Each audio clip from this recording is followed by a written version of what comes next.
विवश मत वारे, जे नहीं बोले वचन समारे। ये वाय वाय, मैं एक बात कहता हूं, इससे ना तो वाय वाय कहने वाले को फायदा है ना सुनने वाले को फायदा है। भाई वाय वाय कहेगा कोई तो आशीर्वाद तो मिलेगा नहीं, महात्मा सुनेगा तो क्रोध हो आएगा, आए बाएं साए क्या बक रहा है। क्यों भाई, वाय वाय क्या कर रहा है, या आए बाएं साए क्या बक रहा है। एक महात्मा से पूछा कि महाराज आपने आशीर्वाद क्यों नहीं दिया। बोले हम समझे ही नहीं, उसने वाय वाय वाय वाय कहा, तो आप क्यों नहीं समझे। बोले हम एक कुत्ता पाले हुए हैं, वो कभी कभी कहता वाय वाय। महात्मा थे वो, उन्होंने कहा वो कुत्ता पला हुआ है, उसका हम सुनते रहते हैं वाय वाय। कभी देखा आपने कुत्ता जमुआई लेता है, वही करता है।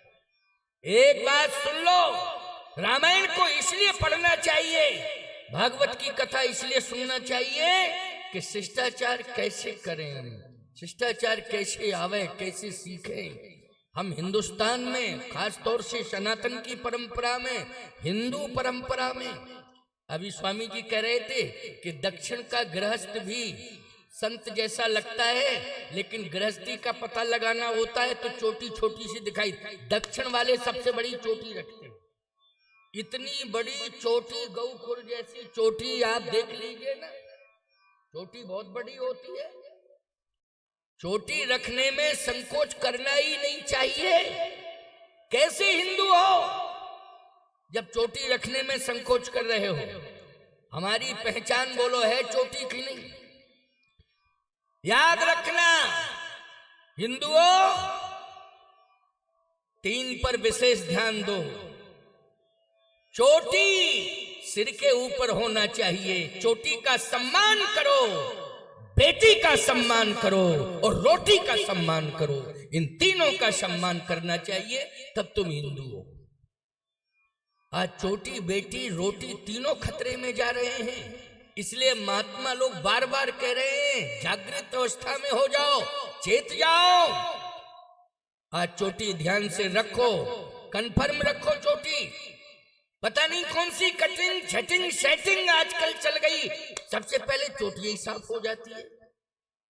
होती कि नहीं? आजकल तो एक ऐसी कटिंग चली कि ऊपर तो बाल रहते हैं, अगल बगल साफ रहते हैं। पता नहीं ये कौन सा चल गया है, कटिंग छटिंग किसने चलाया, मेरी समझ में नहीं आता है। ऐसा लगता है कि जैसे कोई घर में अधमरा व्यक्ति हो कि आधे बाल साफ हो गए, आधे का इंतजार कि श्वास निकले और हम ऊपर के भी छटा के एक तरफ करें। बड़ी बड़ी विडंबना है। समझ में नहीं आता है कि फिल्मिस्तानियों से सीख रहे हो कि पाकिस्तानियों से सीख रहे हो, ये भी समझ में नहीं आ रहा है। इसलिए चोटी का ध्यान रखो, सर्व मत करो, चोटी रखो। ऐसी चोटी रखो कि दिखाई दे कि चोटी है, तभी तो समझ में आएगा कि हिंदू है। बिना चोटी के कैसे समझ में आएगा। गुरु गोविंद सिंह के दो बेटों ने प्राण दे दिए थे, चोटी नहीं कटाई थी, यही तो समस्या थी। और 9 साल की अवस्था, एक 7 वर्ष का था जोरावर सिंह और फतेह सिंह 9 वर्ष का था, ज्यादा उम्र नहीं थी। 9 वर्ष की और 7 वर्ष की अवस्था क्या उम्र होती है। उस समय बच्चों को भय लगता है, बोलो भय सताता है कि नहीं। 7 वर्ष की अवस्था में, 9 वर्ष की अवस्था में भय सताता है, भयभीत रहता है बालक। लेकिन कितना बड़ा साहसी है वो सनातनी। औरंगजेब ने कहा कि सजाए मौत तैयार हो जाओ, लेकिन माफ कर दूंगा तुम्हें, चोटी कटा लो अपनी। जोरावर सिंह फतेह सिंह ने कहा चोटी तो नहीं कटाऊंगा, तो कहा सिर कट जाएगा तुम्हारा, अगर चोटी नहीं कटाओगे तो सिर कट जाएगा।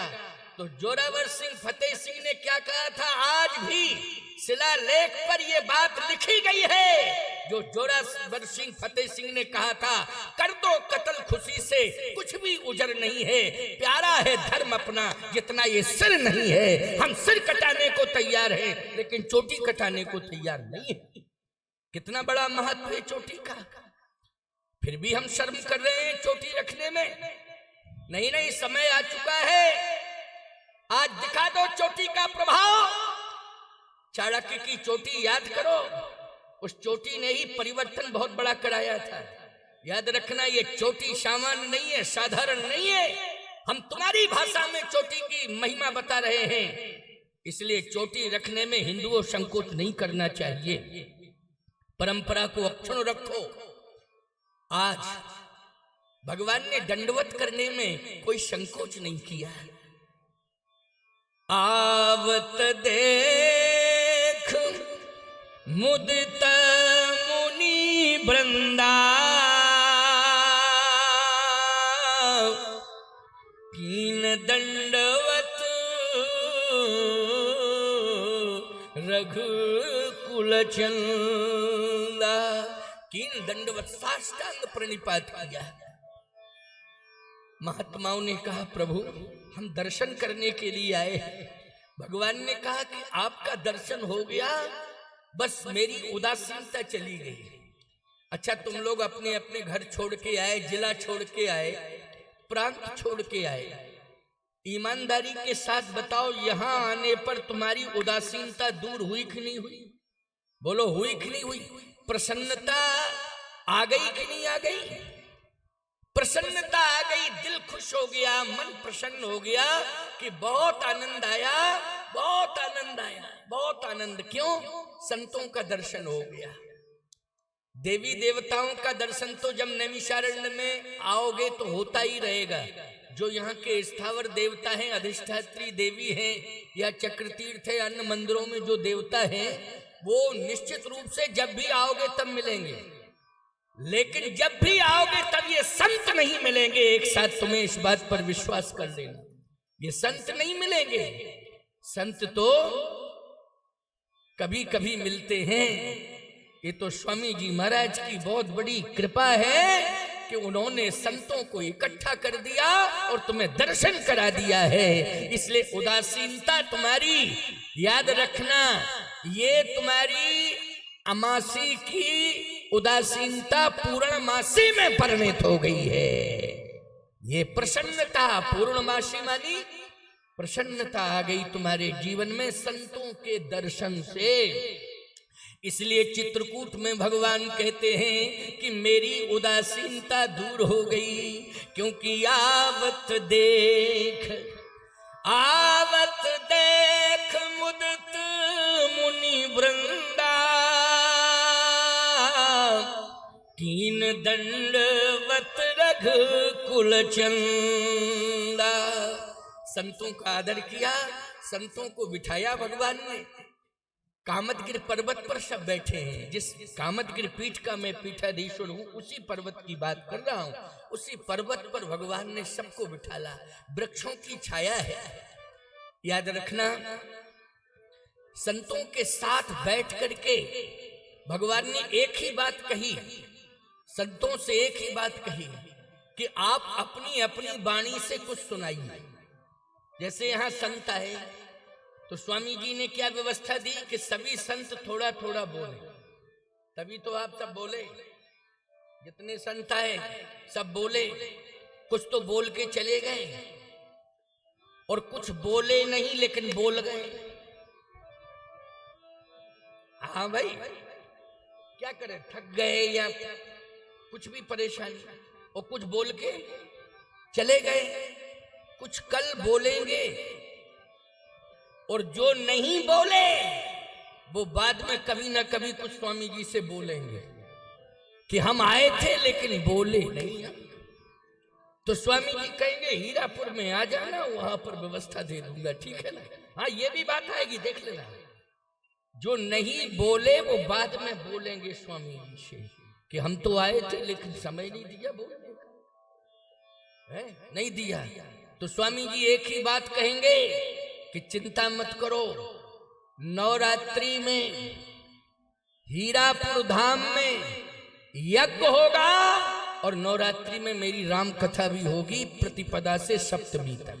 इसलिए जो नहीं बोल पाए सब हीरापुर आ जाए, वहां स्वतंत्र रूप से बोलेंगे, ठीक है ना। अब क्या दिक्कत की बात है? कोई दिक्कत की बात नहीं है भाई। स्वामी जी महाराज ने कहा आपको हीरापुर में रहना है, प्रवचन करना है, नवरात्रि में ही करना है। जबकि मैं यहां खूब बोल गया हूं, लेकिन स्वामी जी अभी भी कम बोलना ही मेरा समझ रहे हैं, इसलिए भरपूर वहां बुलवाना चाहते हैं। बुलवाना हीरापुर में हम तो बहुत वर्षों से बोले, हीरापुर में हर वर्ष बोले हीरापुर, और इस वर्ष भी बोलना है। नवरात्रि में समय दिया है, बहुत अच्छा कार्यक्रम होने वाला है हीरापुर।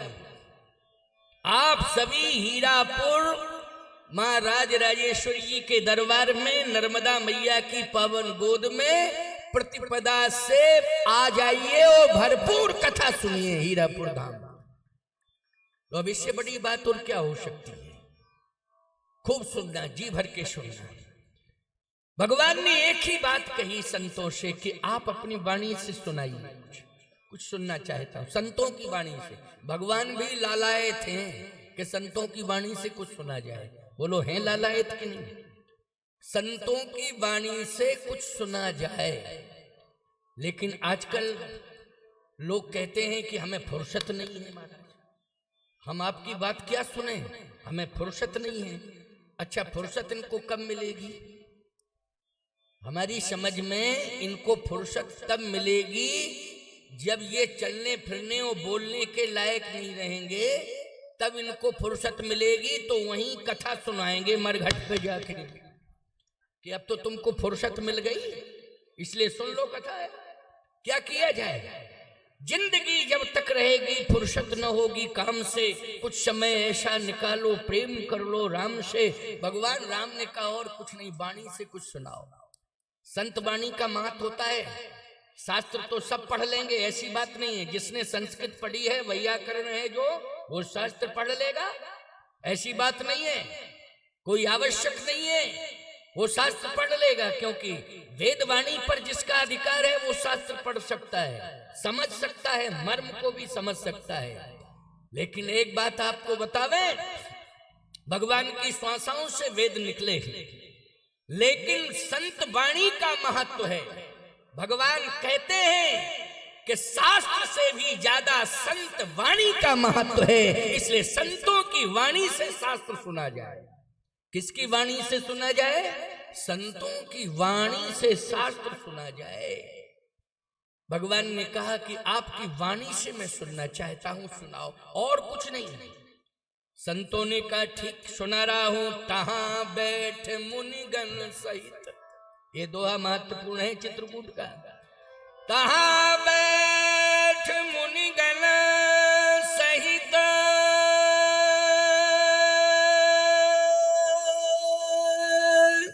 नित सिय राम सुजान, और सुनहि कथा इतिहास सब, आगम निगम पुराण। आगम निगम पुराण सुन रहे हैं कि नहीं? संतों की वाणी से सुन रहे हैं, इसलिए संत वाणी की बड़ी महिमा है। और भगवान को 11.5 साल शांति मिली है जब संत वाणी से वेद पुराण सुने। जबकि वेद पुराण वशिष्ठ बखानी, और सुनहि राम यद्यपि सब जानहि, सुनहि राम यद्यपि सब जानहि। लेकिन गोस्वामी जी कहते तहां बैठ मुनिगण सहित, नित सिय राम सुजान, और सुनहि कथा इतिहास सब, आगम निगम पुराण। कथा सुन रहे हैं। भरत जी से किसी ने अयोध्या में कहा कि अब आप परेशान मत हो, कहीं मत जाओ, आप तो अयोध्या में ही रहो। 14 साल बाद प्रभु श्री राम लौटेंगे, कोई बात नहीं, जो आपके मन का मनोरथ है वो पूर्ण हो जाएगा। भरत जी ने कहा नहीं, अयोध्या मुझे सूनी लग रही है, अयोध्या सूनी लग रही है। क्यों लग रही सूनी?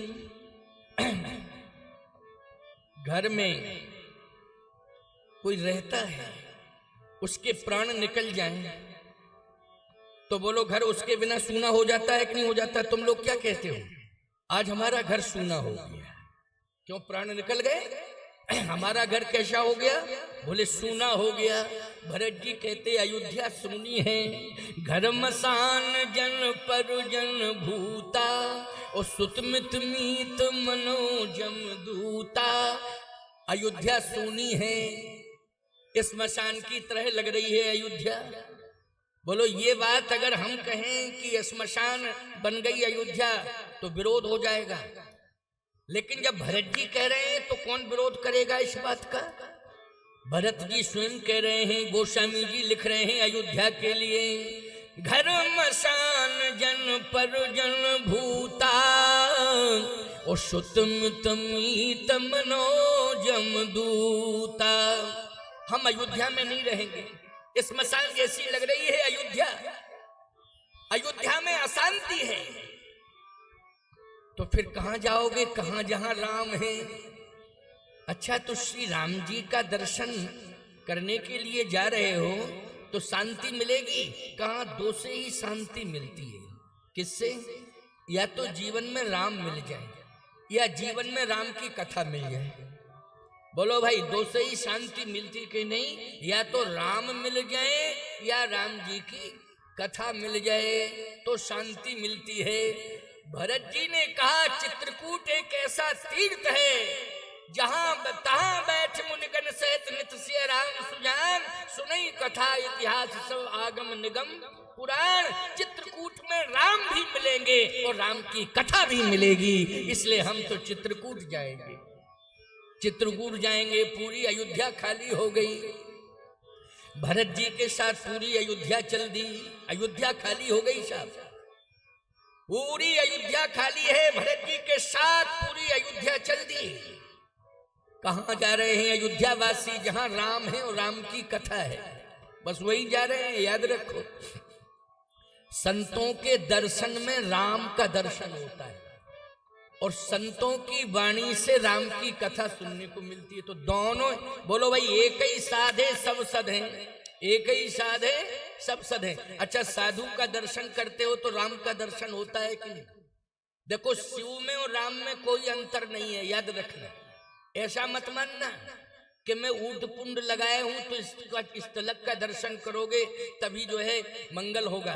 नहीं नहीं नहीं, त्रिपुंड भी धारण किए हैं, तो राम जी में और शिव जी में कोई अंतर नहीं है। और जो अंतर निकालता है वो अज्ञानी माना जाता है, अज्ञानी है। लेकिन जब भी आप त्रिपुंड हो चाहे ऊर्ध्वपुंड हो, आप दर्शन करेंगे तो भगवान शिव का, भगवान राम के दर्शन का अनुभव आपको हो जाएगा। प्यारे, ये है संतों के दर्शन की महिमा। बोलो है कि नहीं? एक बार हम यात्रा कर रहे थे, उसी यात्रा में हम एक जगह थोड़ा सा 10 मिनट को रुक गए। वहां क्रिकेट खेल रहे थे बच्चे, हमें पता नहीं था कि क्रिकेट खेल रहे, लेकिन हम अपने कुछ क्रिया के लिए उतर गए। मैंने कहा रोक दो।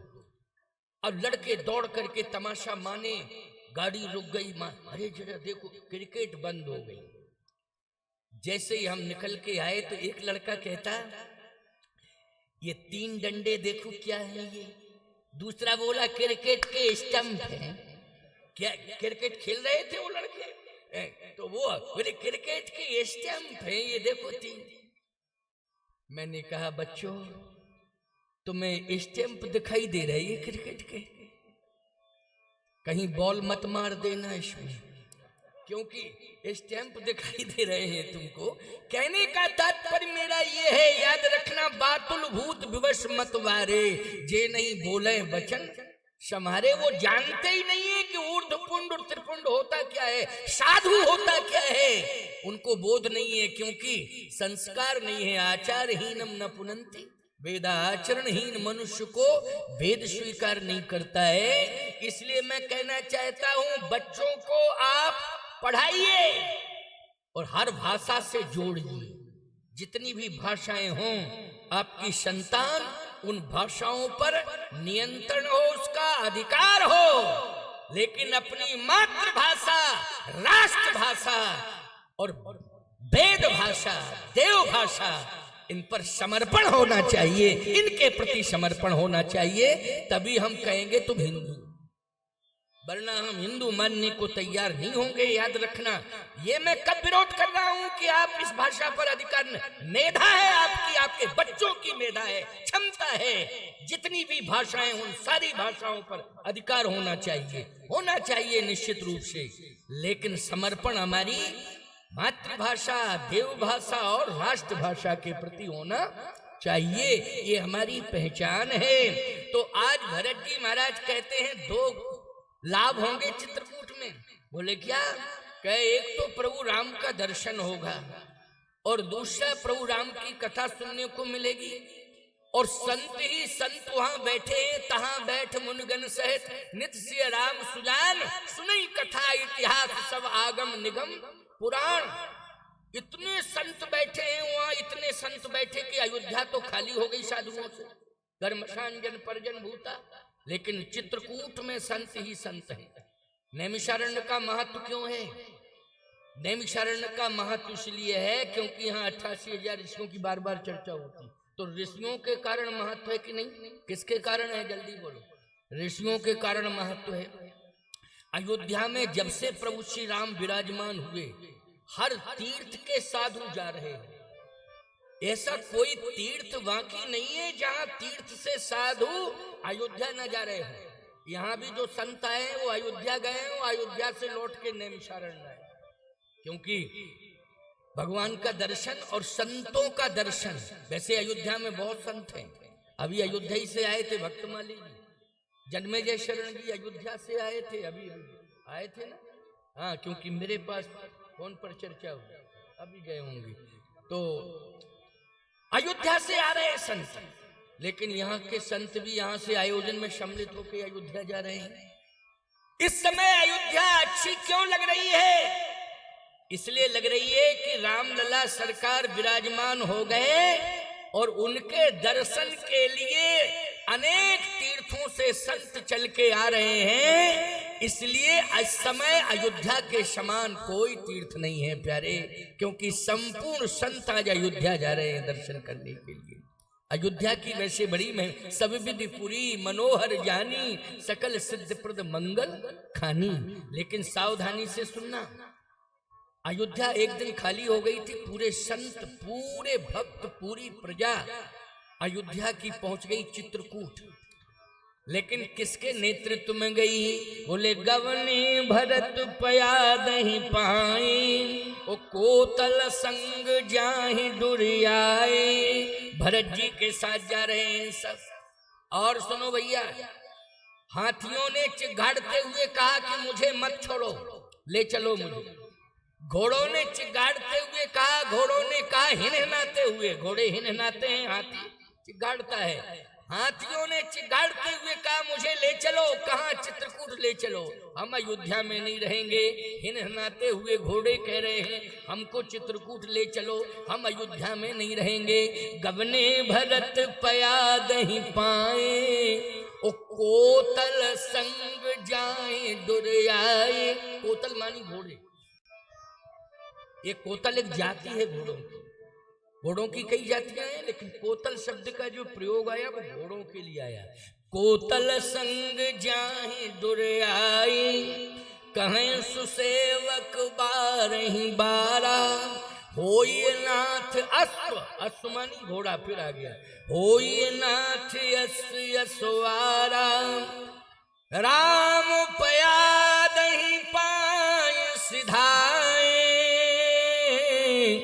ओ हम कहाँ गज रथ बाज बनाए। गज मानी हाथी। इसका मतलब है कि हाथी भी जा रहे हैं साथ में, घोड़े भी जा रहे हैं साथ में। अयोध्या के अबाल वृद्ध नर नारी सभी साथ जा रहे हैं चित्रकूट, क्योंकि राम के बिना नहीं रह सकते।